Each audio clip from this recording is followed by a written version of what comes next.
آئیے ذرا دیکھیں اسلام کون سا دین ہے؟ اسلام رحمت کا دین ہے۔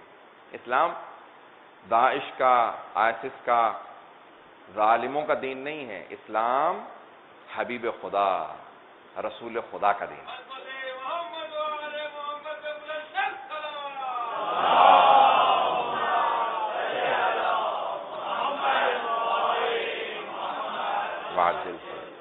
اگر میں صرف دو مثالیں پیش کر کے بات کو آگے بڑھانا چاہتا ہوں اور اسلام کی وہ تعریف پیش کرنا چاہتا ہوں جس کے لیے خود امیر المؤمنین نے یہ فرمایا ہے کہ لَأَنْسَبَنَّ الْإِسْلَامَ لَكُمْ، میں آج اسلام کی وہ تعریف تمہارے سامنے پیش کروں گا، لَمْ يَنْسُبْهَا أَحَدٌ قَبْلِي، کہ مجھ سے پہلے یہ تعریف جناب آدم سے لے کے اب تک کسی نے پیش نہیں کی، کسی نے یہ تعریف پیش نہیں کی ہے۔ میں وہ تعریف پیش کرنا چاہتا ہوں۔ نہج البلاغہ میں مولا نے کہا کہ جب کسی نے سوال کیا مولا اسلام کیا ہے، تو آپ نے کہا کہ لَأَنْسُبَنَّ الْإِسْلَامَ لَكُمْ لَمْ يَنْسُبْهَا أَحَدٌ قَبْلِي، میں وہ آج تعریف پیش کروں گا اسلام کی جو مجھ سے پہلے آج تک کسی نے صدیوں میں وہ تعریف پیش نہیں کی۔ جب مولا نے کہہ دیا کہ مجھ سے پہلے کسی نے تعریف نہیں پیش کی تو کیا کوئی بعد میں تعریف پیش کر سکتا ہے؟ یعنی آج تک جو تعریف پیش نہیں کی جا سکی وہ امیر المؤمنین نے نہج البلاغہ میں اسلام کی تعریف پیش کی ہے۔ وہ جو ڈیفینیشن دی ہے میں پیش کرنا چاہتا ہوں، لیکن اس سے پہلے دو مثالیں دینا چاہتا ہوں۔ حضرات کیا ہے، قرآن میں جگہ جگہ آیا ہے کہ اسلم تو، میں نے اسلام قبول کیا یا تسلیم خم کر دیا خدا کے سامنے۔ اب وہ سارے الفاظ جو قرآن میں آئے ہیں وہ خلاصہ ہوتے ہیں مولا کے اس ایک فرمان میں، لیکن دو مثالیں پیش کرنے کے بعد اگر اسی کی تو اگر تشریح کر سکوں آج تو صرف اسی تمہیدی مجلس کے اندر مولا کی اس تعریف کی، اس ڈیفینیشن کی تھوڑی سی تشریح پیش کرنا چاہتا ہوں۔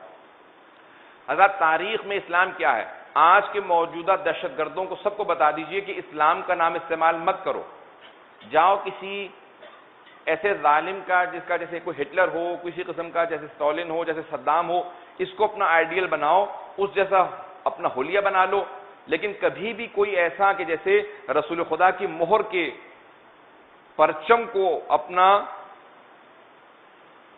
نمونہ عمل مت قرار دو، کیونکہ تم پیغمبر اسلام کے لیے آج توہین کا سبب بن رہے ہو۔ کون ہے رسول خدا؟ آئیں ذرا میں صرف ایک سادہ سی مثال پیش کرنا چاہتا ہوں کہ رسول خدا نے اس انسانیت کا تصور کیا دیا۔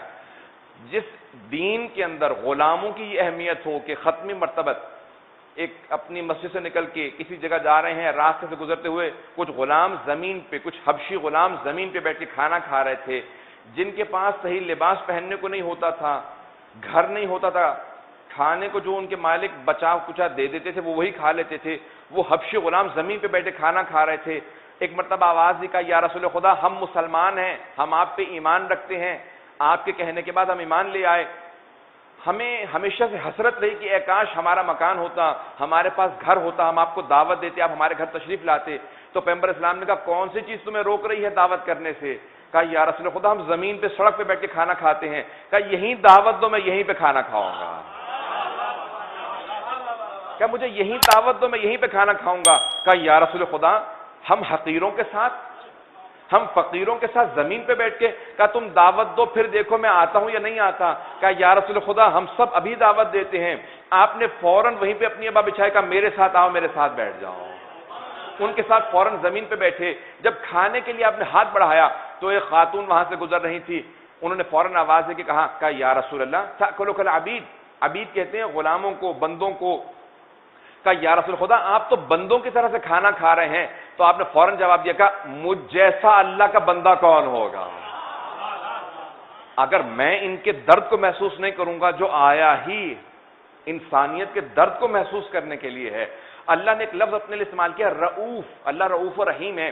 رؤوف، رحیم کہتے ہیں رحم دل کو، اور رؤوف کہتے ہیں رأفت رکھنے والے کو، یعنی جس کے دل میں دوسرے کا درد اسی طرح وہ دوسرے کے درد کو محسوس کرتا ہو جیسا اسے محسوس ہو رہا ہے، اسے رؤوف کہتے ہیں۔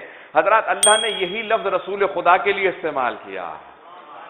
ہم ایسے دین کے ماننے والے ہیں کہ حبیب خدا نے فرمایا کہ میں ہی نہیں بلکہ میرا ہر ماننے والا جب تک کہ دوسرے کے درد کو اپنا درد نہ سمجھے تب تک میرا ماننے والا نہیں ہے۔